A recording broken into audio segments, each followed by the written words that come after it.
ಶಿವನಿಗೆ ನಮ್ಮ ಮೇಲೆ ಖಂಡಿತ ಕನಿಕರ ಇದೆ. ನಾವು ಕಷ್ಟ ಬಂದಿದೆ, ಈಗ ಶಿವನನ್ನು ನೆನೆಸ್ಕೊಳ್ತಾ ಇದ್ದೀವಿ. ಕಷ್ಟ ತೊಡ್ಕೊಳಕ್ಕಾಗ್ತಾ ಇಲ್ಲ ನಮಗೆ. ಆ ಕಷ್ಟಗಳು ನಮಗೆ ವಿಧ ವಿಧವಾಗಿ ಬಾಧಿಸ್ತಾ ಇದ್ದಾವೆ. ಈಗ ನಮಗೆ ಶಿವನ ನೆನಪಾಗ್ತಾ ಐತೆ. ಈಗ ನಾವು ಕೇಳ್ತಾ ಇದ್ದೀವಿ, ಆ ಶಿವನಿಗೆ ಕನಿಕರ ಇಲ್ವಾ? ನಮಗಿಷ್ಟೆಲ್ಲ ಕಷ್ಟ ಕೊಡ್ತಾನಲ್ಲ ಅಂತ ಹೇಳಿ ನಾವು ಈಗ ಶಿವನ ನೆನೆಸ್ಕೊಳ್ತಾ ಇದ್ದೀವಿ. ಅದೇ ನಾವು ತಪ್ಪು ಮಾಡುವಾಗ ಶಿವ ಒಬ್ಬ ಇದ್ದಾನೆ, ನಮ್ಮ ತಪ್ಪುಗಳು ಅವನು ನೋಡ್ತಾ ಇದ್ದಾನೆ, ಆ ತಪ್ಪುಗಳಿಗೆ ತಕ್ಕ ಉತ್ತರವನ್ನು ಅವನು ಕೊಡ್ತಾನೆ, ಶಿಕ್ಷೆಯನ್ನು ಕೊಡ್ತಾನೆ ಅನ್ನುವಂಥ ವಿಚಾರ ನಾವು ಯಾಕೆ ಆವಾಗಲೇ ಯೋಚನೆ ಮಾಡಲಿಲ್ಲ? ಈಗ ಅತಿಯಾಗಿ ಕಷ್ಟಗಳು ನಮಗೆ ಬಾಧಿಸುವಂತಹ ಸಂದರ್ಭದಲ್ಲಿ ನಮಗೆ ಶಿವನ ನೆನಪಾಯಿತು. ಯಾಕೆ ಶಿವ ನಮ್ಮನ್ನು ಪರಿಪರಿಯಾಗಿ ಪರೀಕ್ಷಿಸ್ತಾ ಇದ್ದಾನೆ? ಯಾಕೆ ನಮಗೆ ಶಿಕ್ಷೆ ಕೊಡ್ತಾ ಇದ್ದಾನೆ? ಅವನಿಗೆ ದಯೆ ಇಲ್ವಾ? ಅವನಿಗೆ ಕರುಣೆ ಇಲ್ವಾ? ಅವನಿಗೆ ಕ್ಷಮಾಗುಣ ಇಲ್ವಾ ಅಂತ ಹೇಳಿ ನಾವು ದೇವರನ್ನು ಪ್ರಶ್ನೆ ಮಾಡ್ತೀವಿ. ಕನಿಕರನೇ ಇಲ್ಲ ಈ ದೇವರಿಗೆ ಅಂತ ಹೇಳಿಬಿಡ್ತೀವಿ. ಆದರೆ ಆ ಪರಮಾತ್ಮ ನಿರಾಕಾರ ಶಿವ, ಅವನು ಕರುಣಾಮಯಿ, ಅವನು ಕ್ಷಮಾನಿಧಿ, ಅವನು ಕರುಣಾಸಾಗರ, ಅವನು ಪ್ರತಿಯೊಬ್ಬರನ್ನು ಪಾವನ ಮಾಡುವಂತಹ ಪತಿತ ಪಾವನ. ನಾವು ಅವನ ಇರುವಿಕೆಯೇ ನಮಗೆ ಗೊತ್ತಿಲ್ಲ, ಅವನೊಬ್ಬ ನಮ್ಮನ್ನು ಗಮನಿಸ್ತಾ ಇದ್ದಾನೆ. ಪ್ರತಿಯೊಂದು ನಾನು ಮಾತು ಮನ ಮೈಯಿಂದ ಮಾಡುವಂತಹ ಪ್ರತಿಯೊಂದು ತಪ್ಪುಗಳನ್ನು, ತ್ರಿಕರಣದಲ್ಲಿ ಮಾಡುವಂತಹ ಪ್ರತಿಯೊಂದು ತಪ್ಪುಗಳನ್ನು ಗಮನಿಸೋನೊಬ್ಬ ಇದ್ದಾನೆ ಅನ್ನುವಂತಹ ಅರಿವು ನಮಗೆ ಇಲ್ಲ, ಭಯ ನಮಗೆ ಇಲ್ಲ. ನಾವೇನು ತಿಳ್ಕೊಂಡ್ಬಿಟ್ಟಿದ್ದೀವಿ ಅಂತಂದರೆ, ನಮ್ಮ ಮನೋಹಿಚ್ಛೆ ಒಂದಷ್ಟು ದೇವ್ರುಗಳನ್ನ ಮಾಡ್ಕೊಂಡು ಬಿಟ್ಟಿದ್ದೀವಿ. ಆ ದೇವರುಗಳಿಗೆ ಗುಡಿ ಕಟ್ಬಿಟ್ಟಿದ್ದೀವಿ. ಅವೆಲ್ಲ ಮಾನವ ರೂಪಿ ದೇವರುಗಳು. ನಮ್ಮ ನಿರಾಕಾರ ಶಿವನಿಗೆ ಮಾನವ ರೂಪ ಇಲ್ಲ. ಅವನು ಮನುಷ್ಯನ ರೂಪದಲ್ಲಿ ಇದ್ದಿದ್ದರೆ ಮಾನವ ರೂಪಿ ಶಿಲೆಗಳನ್ನು ಮಾಡಿ, ಸ್ಟ್ಯಾಚ್ಯುಗಳನ್ನು ಮಾಡಿ ಆ ಪ್ರತಿಮೆಗಳಿಗೆ ನಾವು ಪೂಜೆ ಮಾಡ್ಬೋದಾಗಿತ್ತು. ನಾವು ಈಗ ನಾವೇ ಊಹೆ ಮಾಡಿಕೊಂಡು ದೇವರುಗಳನ್ನು ಸೃಷ್ಟಿಸಿ ದೇವರುಗಳಿಗೆ ಆಕಾರವನ್ನು ಕೊಟ್ಟು ನಾವು ಪೂಜೆ ಮಾಡ್ತಾ ಇದ್ದೀವಿ. ಆ ದೇವರುಗಳಿಗೆ ನಾವು ತಪ್ಪು ಮಾಡಿಬಿಟ್ಟು ಲಂಚ ಕೊಟ್ಬಿಟ್ಟು ಕ್ಷಮಿಸಪ್ಪ ಅಂತ ಹೇಳಿಬಿಡ್ತೀವಿ. ದೇವರುಗಳಿಗೆ ಯಾವ ಥರ ನಾವು ಲಂಚ ಕೊಡ್ತೀವಿ? ತಲೆ ಕೂದಲು ಕೊಡ್ತೀವಿ ಅಂತ ಆರ್ಕೆ ಕಟ್ಕೊಳ್ತೀವಿ. ನಡ್ಕೊಂಡು ಬರ್ತೀವಿ ನೀನು ಗುಡಿಗೆ ಅಂತ ಹೇಳಿಬಿಟ್ಟು ಹರಕೆ ಕಟ್ಕೊಳ್ತೀವಿ. ಬೆಟ್ಟ ಹತ್ಕೊಂಡು ಬರ್ತೀವಿ ಅಂತ ಹೇಳಿ ಹರಕೆ ಕಟ್ಕೊಳ್ತೀವಿ. ಇನ್ನು ದುಡ್ಡು ಕೊಡ್ತೀವಿ ಅಂತ ಹರಕೆ ಕಟ್ಕೊಳ್ತೀವಿ.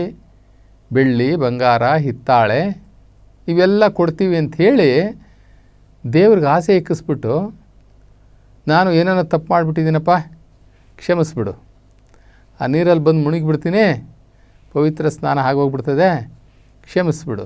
ದೇವರಿಗೆ ಲಂಚ ಕೊಟ್ಟು ದೇವರಿಗೆ ಆಮಿಷವನ್ನು ತೋರಿಸಿ ದೇವರಿಗೆ ಆಸೆ ಹುಟ್ಟಿಸಿ ದೇವರನ್ನು ದಳ್ಳಾಳಿಯನ್ನಾಗಿ ಮಾಡಿ, ನಮ್ಮ ಹತ್ರ ಒಂದು ದಳ್ಳಾಳಿ, ನಾನು ಇಷ್ಟು ಕೊಟ್ಟರೆ ನೀನು ಇಷ್ಟು ಕೊಡು, ನೀನು ಇಷ್ಟು ಕೊಟ್ಟರೆ ನೀನು ಇಷ್ಟು ಕೊಡು. ಆದರೆ ನಮ್ಮ ನಿರಾಕಾರ ಶಿವ ಅವನು ಯಾರಿಗೂ ದಳ್ಳಾಳಿಯಲ್ಲ. ಅವನು ಯಾರ ಹತ್ರನೂ ಬಿಡೋದಿಲ್ಲ, ಅವನು ಯಾರ ಹತ್ರನೂ ಕೀಳೋದಿಲ್ಲ. ಅವನು ಈ ಜಗತ್ತಿನ ಈ ಸೃಷ್ಟಿಯ ಒಡೆಯ. ಈ ಜಗತ್ತಿನಲ್ಲಿರುವ ವಸ್ತುಗಳೆಲ್ಲವೂ ಅವನ ಸ್ವತ್ತು. ಇವೆಲ್ಲವಕ್ಕೂ ಅವನೇ ಮಾಲೀಕ. ಇನ್ನು ಅವನಿಗೆ ನಾವು ಕೊಡೋದಾದರೂ ಏನು? ನಮ್ಮ ಅಜ್ಞಾನದಿಂದ, ನಮ್ಮ ಮನೋಹಿಚ್ಛೆ ದೇವ್ರುಗಳನ್ನ ಸೃಷ್ಟಿ ಮಾಡ್ಕೊಂಡ್ಬಿಟ್ಟು, ಅದು ಮಾನವ ರೂಪಿ ದೇವ್ರುಗಳನ್ನ ಸೃಷ್ಟಿ ಮಾಡಿಕೊಂಡು ಅವಕ್ಕೆ ಗುಡಿಗಳನ್ನು ಕಟ್ಟಿ ಅವುಗಳೇ ದೇವರುಗಳು ಅಂತ ನಾವು ತಿಳ್ಕೊಂಡು ನಾವು ತಪ್ಪುಗಳು ಮಾಡ್ತಾ ಲಂಚ ಕೊಟ್ಟು ಕ್ಷಮಿಸಪ್ಪ, ಲಂಚ ಕೊಡ್ತೀನಿ ಕ್ಷಮಿಸು, ಲಂಚ ಕೊಡ್ತೀನಿ ಕ್ಷಮಿಸು. ಎಷ್ಟೋ ಜನ ಯಾವುದೋ ಊರುಗಳಿಗೆ ಹೋಗ್ತಾರೆ, ಆ ದೇವರು ಈ ದೇವರು, ಅಲ್ಲಿ ಆ ದೇವ್ರಿಗೆ ಇಷ್ಟು ಶಕ್ತಿ ಇದೆ, ಈ ದೇವ್ರಿಗೆ ಇಲ್ಲಿ ಶಕ್ತಿ ಇದೆ ಅರೆ, ನಿನ್ನನ್ನು ಸೃಷ್ಟಿಸಿ ನಿನ್ನನ್ನು ಈ ಭೂಲೋಕಕ್ಕೆ ತಂದು ನಿನ್ನ ಹೃದಯದಲ್ಲಿ ನಿನ್ನ ದೇಹದಲ್ಲಿ ಉಸಿರನ್ನು ಇಟ್ಟು ನಿನ್ನನ್ನು ಪೋಷಣೆ ಮಾಡುತ್ತಿರುವ ದೇವರು ಯಾರು? ಆ ದೇವರು ಯಾರು? ಒಂದು ಪ್ರಶ್ನೆ ಹಾಕ್ಕೊಳ್ಳೋಣ. ನಾವು ಪೂಜೆ ಮಾಡುವಂತಹ, ನಾವು ತೀರ್ಥಯಾತ್ರೆಗೆ ಹೋಗುವಂತಹ ಆ ಮಾನವ ಕಲ್ಪಿತ ಮಾನವ ನಿರ್ಮಿತ ಆ ದೇವರುಗಳು ಈ ಜಗತ್ತಲ್ಲಿ ಏನನ್ನಾದರೂ ಸೃಷ್ಟಿಸಿದ್ದಾವಾ ಅನ್ನೋದನ್ನು ಮೊದಲು ನಾವು ಪ್ರಶ್ನೆ ಹಾಕ್ಕೋಬೇಕು. ಅವು ಮನುಷ್ಯರನ್ನು ಕಾಡಿ ಬೇಡಿ ನಮ್ಮಿಂದ ತೆಗೆದುಕೊಳ್ಳುವಂತಹ ಆ ದೇವರುಗಳನ್ನು ನಾವು ದೇವರು ಅಂತ ನಂಬಿಕೊಂಡು ಭಯಭಕ್ತಿ ಇಲ್ಲದೆ ನಡ್ಕೊಂಡು ನಮ್ಮ ಆಚಾರ, ನಮ್ಮ ವಿಚಾರ, ನಮ್ಮ ವ್ಯವಹಾರ ಎಲ್ಲವನ್ನೂ ಕೂಡ ಯದ್ವಾ ತದ್ವಾ ನಡೆಸಿ ನಾವು ಈಗ ದೇವರ ಮೇಲೆ ನಾವು ಭಾರ ಹಾಕಿ ದೇವರು ನಮ್ಮ ತಪ್ಪುಗಳನ್ನು ಕ್ಷಮಿಸೋದಿಲ್ವಾ? ಅವನಿಗೆ ಕನಿಕರ ಇಲ್ವಾ? ಅವನಿಗೆ ಮನುಷ್ಯರ ಮೇಲೆ ದಯೆ ಇಲ್ವಾ ಅಂತ ಅಂದರೆ ನಾವು ತಪ್ಪುಗಳು ಮಾಡ್ಕೊಳ್ಳುವಾಗ ನಮಗೆ ಆ ದೇವನ ಭಯ ಇತ್ತಾ? ಈಗ ನಮಗೆ ದೇವರ ಒಂದು ನೆನಪಾಗಿದೆ. ಈಗ ದೇವರ ನೆನಪಾಗಿ ಈಗ ನೋಡ್ಕೊಳ್ತಾ ಇದ್ದೀವಿ. ಯಾಕೆ? ಕಷ್ಟದ ಮೇಲೆ ಕಷ್ಟ ಬರ್ತಾ ಇದೆ. ಒಂದು ಕಡೆ ಸಂಬಂಧಗಳ ಕಷ್ಟ, ಇನ್ನೊಂದು ಕಡೆ ಹಣಕಾಸಿನ ಕಷ್ಟ, ಇನ್ನೊಂದು ಕಡೆ ಆರೋಗ್ಯದ ಕಷ್ಟ. ಆರೋಗ್ಯ ಕೆಟ್ಟೋಗಿದೆ, ಸಂಬಂಧಗಳು ಅಳಿಸೋಗಿದ್ದಾವೆ, ಮನೆಯಲ್ಲಿ ವಾತಾವರಣ ಸರಿ ಇಲ್ಲ, ಅನೇಕ ಸಮಸ್ಯೆಗಳು ಬಂದು ಕವ್ಕೊಂಡಿದ್ದಾವೆ ನಮ್ಮ ಮೇಲೆ. ಇವಾಗ ನಾನು ಕೇಳ್ತಾ ಇದ್ದೀನಿ, ಆ ದೇವರಿಗೇನು ಕನಿಕರ ಇಲ್ವಾ? ಇದನ್ನೇ ಬಸವಣ್ಣವರು ಸಹ ಜ್ಞಾನೋದಯಕ್ಕೆ ಮುಂಚೆ ಈ ಜಗತ್ತಿನ ಜನರ ಕಷ್ಟ ಕಾರ್ಪಣ್ಯಗಳನ್ನು ನೋಡಿ ಯಾಕೆ ಈ ಮನುಷ್ಯ ಇಷ್ಟೊಂದು ದುಃಖಿಯಾಗಿದ್ದಾನೆ, ಯಾಕೆ ಇಷ್ಟೊಂದು ದುಃಖ ಪಡ್ತಾನೆ, ಈ ದುಃಖಕ್ಕೆ ಮೂಲ ಏನು ಎಂಬುದಾಗಿ ಯಾವ ರೀತಿ ಭಗವಾನ್ ಬುದ್ಧ ಎಲ್ಲ ಈ ಕಷ್ಟ ಕಾರ್ಪಣ್ಯಗಳಿಗೆ ಮಾನವನು ಈ ಭೂಮಿಯ ಮೇಲೆ ಅನುಭವಿಸ್ತಾ ಇರ್ತಕ್ಕಂಥ ಎಲ್ಲ ಕಷ್ಟಗಳಿಗೆ ಯಾರು ಕಾರಣ ಅನ್ನುವುದನ್ನು ಸಂಶೋಧನೆ ಮಾಡಿ ತಪಸ್ಸನ್ನು ಮಾಡಿ ಅವರಿಗೆ ಸಿಕ್ಕಿದ್ದಂತಹ ಫಲಿತಾಂಶ ಏನು?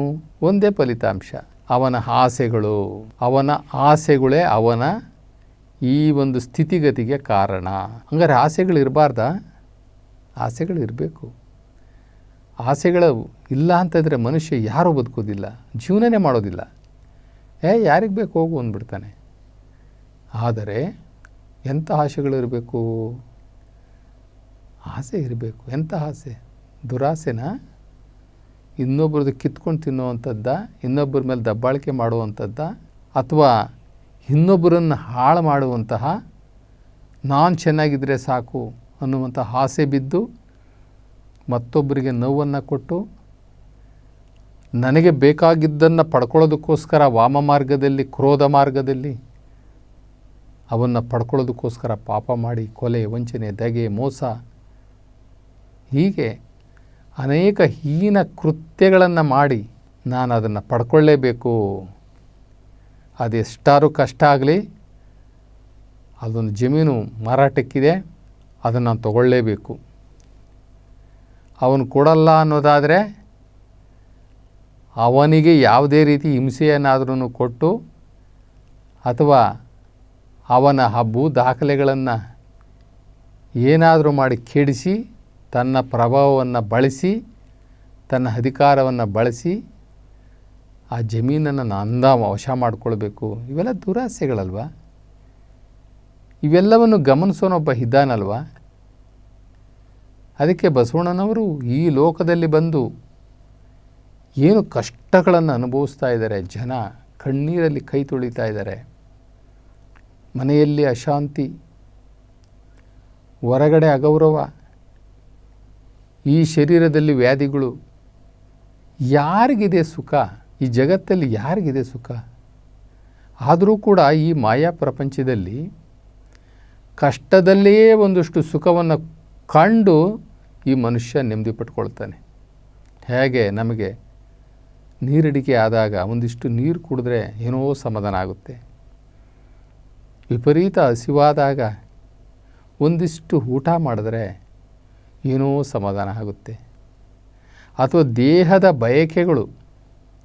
ಬಯಕೆಗಳು ಒಂದಿಷ್ಟು ಹೀರೇಳಿದಾಗ ಅಲ್ಲೊಂದಿಷ್ಟು ಸಮಾಧಾನ ಆಗುತ್ತೆ. ಇಷ್ಟನ್ನೇ ಸುಖ ಅಂತ ನಾವು ತಿಳ್ಕೊಂಡಿದ್ದೀವಿ. ಈ ಸಾಂಸಾರಿಕ ಜೀವನದ ಈ ಜಗತ್ತಿನ ಈ ಭೌತಿಕ ಪ್ರಪಂಚದಲ್ಲಿ ಇದನ್ನೇ ಸುಖ ಅಂತ ತಿಳ್ಕೊಂಡಿದ್ದೀವಿ. ಅಲ್ಲಮ್ಮ ಪ್ರಭುಗಳು ಹೇಳ್ತಾರೆ, ಏ ಮಾನವರ, ಸಾಸಿವೆಯಷ್ಟು ಸುಖಕ್ಕೆ ಸಾಗರದಷ್ಟು ದುಃಖ ಕಟ್ಕೊಳ್ತಾ ಇದ್ದೀರಾ. ಅರ್ಥ ಮಾಡ್ಕೊಳ್ಳಿ. ನಿಮ್ಮ ಬಯಕೆಗಳನ್ನು ನಿಮ್ಮ ಹತೋಟಿಯಲ್ಲಿಟ್ಕೊಳ್ಳಿ. ನಿಮ್ಮ ಆಸೆಗಳನ್ನು ಮೀರದಂತೆ ಇಟ್ಕೊಳ್ಳಿ. ಆದರೆ ಮನುಷ್ಯ ಕೇಳ್ತಾನ? ಬಹುತೇಕ ಸಮಸ್ಯೆಗಳು ಎದುರಾಗೋದು ನಮಗೆ ನಮ್ಮ ಇತಿಮಿತಿ ಇಲ್ಲದ ಬೇಡಿಕೆಗಳು. ನಮಗೆ ಸಾಕು ಅಂತ ಅನಿಸೋದೇ ಇಲ್ಲ. ಪ್ರತಿಯೊಂದರಲ್ಲೂ ಕೂಡ ಇನ್ನು ಬೇಕು. ಮೊದಲು ಬೇಕು ಅನ್ನುವಂಥದ್ದು ಯಾವ ಲೆವೆಲ್ಗೆ ಹೋಗುತ್ತೆ ಅಂತಂತಂದರೆ, ಸಾಕು ಅನ್ನೋದನ್ನು ಮೀರಿಸಿ ಬೇಕು ಅನ್ನುವಂಥದ್ದು ಬಂದ್ಬಿಡುತ್ತೆ. ಆ ದುರಹಾಸೆ, ಆ ಮಿತಿ ಮೀರಿದ ಆ ಬೇಕು ಅನ್ನುವಂತಹ ಆ ಬೇಡಿಕೆ ಇದೆಯಲ್ಲ, ಅದು ನಮಗೆ ಭವರೋಗಕ್ಕೆ ತಳ್ಳುತ್ತೆ. ಆ ಬೇಕು ಅನ್ನುವ ಬೇಡಿಕೆಗಳೇ ಭವರೋಗ. ಆ ಭವರೋಗಕ್ಕೆ ಮದ್ದೇ ಇಲ್ಲ. ಕಂಡಿದ್ದನ್ನೆಲ್ಲ ಬಯಸಬೇಕು, ನೋಡಿದ್ದನ್ನೆಲ್ಲ ಬಯಸಬೇಕು. ಆ ಭವರೋಗಕ್ಕೆ ಮದ್ದೆಲ್ಲಿದೆ?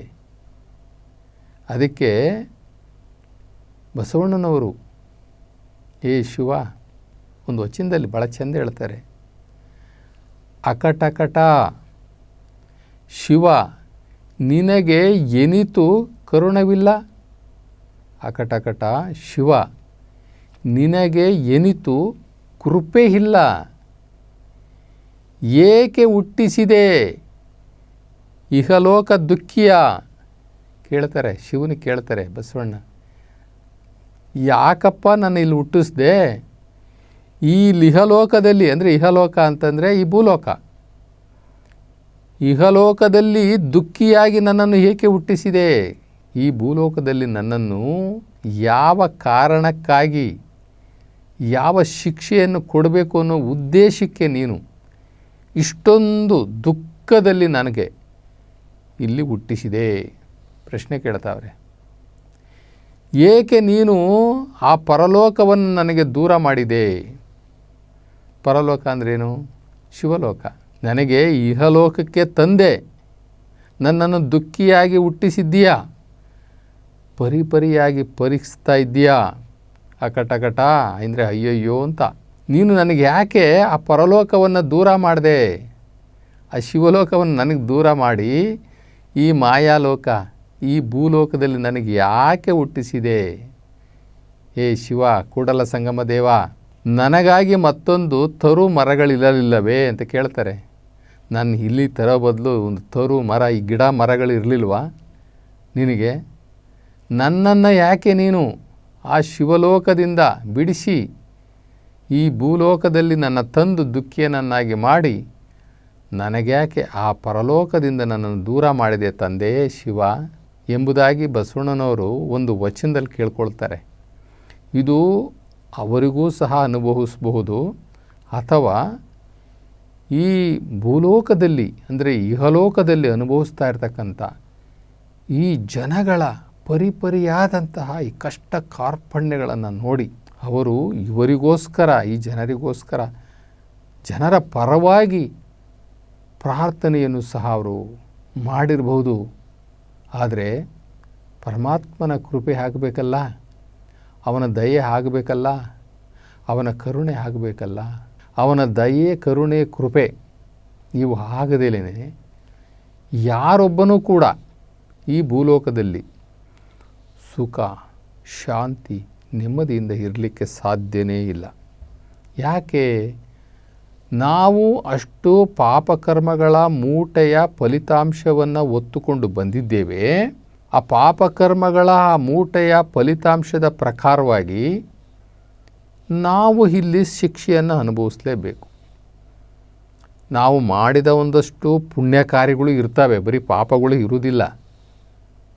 ಪುಣ್ಯ ಕಾರ್ಯಗಳಿಂದ ಒಂದಷ್ಟು ಅನ್ನ ಆಹಾರಾದಿ ಪಾನೀಯಗಳು, ಸನ್ಮಾನಗಳು ಸಿಗ್ತವೆ. ಆದರೆ ಆ ಸನ್ಮಾನದ ಜೊತೆಗೆ ಅವಮಾನವೂ ಇರ್ತದೆ, ಅವಮಾನವೂ ಇರ್ತದೆ, ಎರಡೂ ಇರ್ತದೆ. ಎರಡವನ್ನೂ ಅನುಭವಿಸುತ್ತಾ ಯಾರು ಶಿವಚಿಂತೆ, ಶಿವಜ್ಞಾನ, ಶಿವನ ಅರಿವು, ಶಿವನ ನೆನಪು ಯಾರು ಮಾಡ್ತಾರೋ ಅವರು ದಿನನಿತ್ಯ ಸ್ವಲ್ಪ ಪುಣ್ಯವನ್ನು ಸಂಪಾದನೆ ಮಾಡ್ಕೊಳ್ತಾ ಇರ್ತಾರೆ. ಅದಕ್ಕೆ ಬಸವಣ್ಣವರು ಇನ್ನೊಂದು ವಚನದಲ್ಲಿ ಭಾಳ ಚೆಂದ ಹೇಳ್ತಾರೆ, ಹೇ ಶಿವನೇ, ನೀನು ಒಲಿದರೆ ಕೊರಡು ಕೊನರುವುದಯ್ಯ, ನೀನು ಒಲಿದರೆ ಬರಡು ಅಯನುವುದಯ್ಯ, ನೀನು ಒಲಿದರೆ ವಿಷವು ಅಮೃತಬಹುದಯ್ಯ. ಹೇ ಶಿವನೇ, ನೀನು ಒಲಿದರೆ ಸಕಲ ಪಡಿ ಪದಾರ್ಥಗಳು ಇದರಲ್ಲಿರ್ಪವು. ಶಿವ ಕೂಡಲ ಸಂಗಮ ದೇವ, ಆ ಒಂದು ಕೃಪೆ ಆಗಲೇಬೇಕು. ಅವನು ಕೃಪೆ ಆದರೆ ಮಾತ್ರ ನಮ್ಮ ಜೀವನದಲ್ಲಿ ಒಂದಷ್ಟು ಬದಲಾವಣೆಗಳು, ಸುಧಾರಣೆಗಳು, ಗುಣಮುಖಗಳು ಆಗ್ತವೆ. ಈ ವಚನದಲ್ಲಿ ಎಷ್ಟು ಚೆಂದ ಹೇಳ್ತಾರೆ ಅಂದರೆ ಬಸವಣ್ಣನವರು, ಏ ಶಿವನೇ, ನೀನು ಒಲಿದರೆ ಅಂದರೆ ನಿನ್ನ ಕೃಪೆ ಆದರೆ, ನಿನ್ನ ಕರುಣೆ ಆದರೆ, ನಿನ್ನ ದಯೆ ಆದರೆ ಏನಾಗುತ್ತೆ? ಕೊರಡು ಕೊನರುವುದಯ್ಯ. ನಿನ್ನ ಕೃಪೆ ಅಂತ ಇದ್ದರೆ ಒಣಗೋಗಿರ್ತಕ್ಕಂಥ ಮರ ಚಿಗುರ್ತದೆ. ಒಣಗೋಗಿರ್ತದೆ ಒಂದು ಮರ, ಅದು ಬರಡಾಗಿರ್ತದೆ. ಅಂತಹ ಮರ ಆ ಪರಮಾತ್ಮ ಶಿವನ ಕೃಪೆ ಆದರೆ ಆ ಮರವು ಮತ್ತೊಮ್ಮೆ ಜೀವಂತವಾಗಿ ಮತ್ತೊಮ್ಮೆ ಜೀವವನ್ನು ಪಡ್ಕೊಂಡು ಅನೇಕ ರೆಂಬೆ ಕೊಂಬೆಗಳಾಗಿ ಅನೇಕ ಮರ ಸಮೃದ್ಧಿಯಾಗಿ ಎಲೆಗಳನ್ನು ಬಿಟ್ಟು ಮತ್ತೆ ಅದು ಹೂವು, ಈಚು, ಕಾಯಿ, ಹಣ್ಣು ಫಲವತ್ತಾದಂಥ ಮರ ಆಗುತ್ತೆ. ಆ ಮರದಲ್ಲಿ ಗಿಣಿಗಳು, ಪಕ್ಷಿಗಳು, ಹದ್ದುಗಳು ಎಲ್ಲವೂ ಬರ್ತವೆ. ಬಂದು ಅಲ್ಲಿ ಹಣ್ಣುಗಳು ತಿಂತವೆ, ಗೂಡುಗಳನ್ನು ಕಟ್ಕೊಳ್ತವೆ, ಆನಂದವನ್ನು ಅನುಭವಿಸುತ್ತವೆ. ಯಾವಾಗ? ಆ ಒಣಗಿದ ಮರ ಚಿಗುರಿದಾಗ. ಆ ಒಣಗಿದ ಮರ ಚಿಗುರೋದಕ್ಕೆ ಏನಾಗಬೇಕು? ಆ ಶಿವನ ಒಲುಮೆ ಆಗಬೇಕು, ಅವನು ಕೃಪೆ ಮಾಡಬೇಕು. ಶಿವ ಒಲಿದರೆ ಬರಡು ಎನ್ನುವುದಯ್ಯ ಅಂತಾರೆ.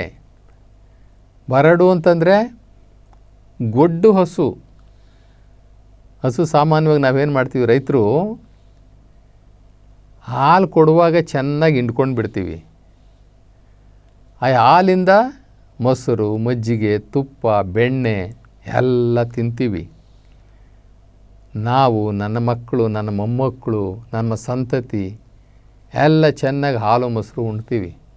ನೋಡಿ ಎಷ್ಟು ಮನುಷ್ಯ ಸ್ವಾರ್ಥಿ ಅಂತಂದರೆ.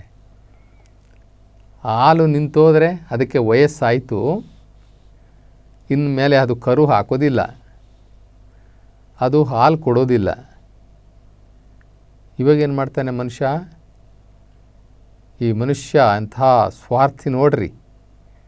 ತಾಯಿ ರೂಪದಲ್ಲಿ ಹಾಲನ್ನು ಕೊಟ್ಟು ನನ್ನನ್ನು, ನನ್ನ ಮಕ್ಕಳನ್ನು, ನನ್ನ ಮೊಮ್ಮಕ್ಕಳನ್ನು, ನನ್ನ ಕುಟುಂಬವನ್ನು ಸಾಕಿ ಪೋಷಿಸಿದಂತಹ, ಹಾಲನ್ನು ಕೊಟ್ಟು ಪೋಷಣೆ ಮಾಡಿದಂತಹ ಆ ಹಸು ಬಗ್ಗೆ ಮಾತಾಡ್ತಾನೆ. ಹಸು ಅದು ಗೊಡ್ಡಾಗ್ಬಿಡ್ತಪ್ಪ, ಗೊಡ್ಡಸು ಆಗಿಬಿಡ್ತು, ಗೊಡ್ಡಸು ಆಗಿಬಿಡ್ತು. ಏನು ಮಾಡಬೇಕು? ಇಷ್ಟು ದಿನ ಹಾಲು ಕರ್ಕೊಂಡು ನಾವು ಚೆನ್ನಾಗಿ ಮಜ್ಜಿಗೆ ಕುಡಿದ್ವಲ್ಲ, ಇವಾಗ ಅಂಥ ಹಸುವನ್ನು ನಾವು ಕಟುಗರಿಗೆ ಕೊಟ್ಬಿಡೋಣ, ಅಲ್ಲಿಂದ ದುಡ್ಡು ಬರ್ತದೆ, ದುಡ್ಡು ಬರ್ತದೆ. ಹಾಲು ಮಾರ್ಕೊಂಡ್ರು, ಮಜ್ಜಿಗೆ ಮಾರ್ಕೊಂಡ್ರು, ತುಪ್ಪ ಮಾರ್ಕೊಂಡ್ರು, ಬೆಣ್ಣೆ ಮಾರ್ಕೊಂಡು ಅಲ್ಲೂ ದುಡ್ಡು ಮಾಡಿದ್ರು. ಈಗ ಕಟುಕನಿಗೆ ಮಾರಿಬಿಟ್ರೆ ಅವನೊಂದಷ್ಟು ದುಡ್ಡು ಕೊಡ್ತಾನೆ. ಎಂಥ ಮನುಷ್ಯ, ಕನಿಕರ ಇಲ್ಲದ ಈ ನೀಚ ಮನುಷ್ಯ. ಆ ಹಸುಗೆ ಅವರ ಹೊಲದಲ್ಲಿ ಯಾವುದೋ ಒಂದು ತೆಂಗಿನ ಬುಡದಲ್ಲಿ ಅದು ಸತ್ತಾಗ ಅದನ್ನು ಒಂದು ಅಂತ್ಯ ಸಂಸ್ಕಾರ ಮಾಡಿದ್ರೆ ಆ ಮರ ಫಲವತ್ತಾಗುತ್ತೆ. ಅಷ್ಟು ದಿನ ಹಾಲು ಕೊಟ್ಟಂತಹ ಆ ಹಸುವಿಗೆ ಒಂದು ಕೃತಜ್ಞತೆ ಸಲ್ಲಿಸ್ದಂಗಾಗುತ್ತೆ. ತಾಯಿ ಸಮಾನವಾಗಿ ನಮಗೆ ಹಾಲು ಕೊಟ್ಟಂಥ ಹಸುವನ್ನು ಇವತ್ತು ಈ ಮನುಷ್ಯ ಕಟುಕರಿಗೆ ಮಾರ್ತಾನಲ್ಲ. ಇನ್ನೆಂತಹ ಕಟುಕ ಹೃದಯ ಇವನದು, ಎಂತಹ ಕಠೋರ ಹೃದಯ ಇವಂದು, ಎಂತಹ ಕಠಿಣ ಹೃದಯ ಇವಂದು. ಇವನನ್ನು ಮನುಷ್ಯ ಅಂತ ಹೇಳಬೇಕಾ ನಾವು? ಹಸುವನ್ನು ತೆಗೆದುಕೊಂಡೋಗಿ ಕತ್ತರಿಸ್ತಾನಲ್ಲ, ಅವನೆಲ್ಲ ಕಟುಕ, ಇವನು ಕಟುಕ. ಇಷ್ಟು ದಿನ ಹಾಲನ್ನು ಕುಡಿದು ಆ ಗುಡ್ಡೋಸು ಆದಾಗ ಅದನ್ನು ಕಟುಕನಿಗೆ ಮಾರ್ತಾನಲ್ಲ, ಇವನು ಕಟುಕ, ಅವನಲ್ಲ ಕಟುಕ. ಈ ದೋಷ ಈ ಪಾಪ ಅವನಿಗೆ ಬರಲ್ಲ, ಇವನಿಗೆ ಬರೋದು. ಅಂತಹ ಹಸು, ಇನ್ನೇನು ಆ ಹಸುನ ಇವರು ಕಟುಕರಿಗೆ ಮಾರಬೇಕು ಅಂಥ ಹಸು. ಆ ಹಸುವಿಗೆ ಶಿವನ ಕೃಪೆಯಾದರೆ ಮತ್ತೆ ಅದು ಹಾಲು ಕೊಡುತ್ತಂತೆ. ಅಥವಾ ಕೆಲವು ಹಸುಗಳಿರ್ತವೆ ಸ್ಟಾರ್ಟಿಂಗಿಂದಲೇ ಗೊಡ್ಡ ಹಸುಗಳಾಗಿಬಿಡ್ತವೆ, ಅದಕ್ಕೆ ಬರಡ್ ಅಂತ ಕರೀತಾರೆ, ಬರಡಾಗಿದೆ ಅಂತ ಹೇಳ್ತಾರೆ. ಮೊದಲಿಂದಲೇ ಅದು ಗರ್ಭ ಕಚ್ಚೋದಿಲ್ಲ. ಅಂಥ ಹಸುಗಳು ಸಹ ಆ ಪರಮಾತ್ಮ ಶಿವನ ಕೃಪೆ ಆದರೆ ಹಾಲು ಕೊಡ್ತವೆ. ನೀನು ಒಲಿದರೆ ವಿಷವು ಅಮೃತಬಹುದಯ್ಯ, ಅಮೃತ ಆಗುತ್ತೆ ವಿಷ. ಆ ಪರಮಾತ್ಮನ ಕೃಪೆ, ಆ ಶಿವನ ಕೃಪೆ, ಅವನ ಒಲಿಮೆ ಆದರೆ ವಿಷವು ಅಮೃತ ಆಗುತ್ತೆ.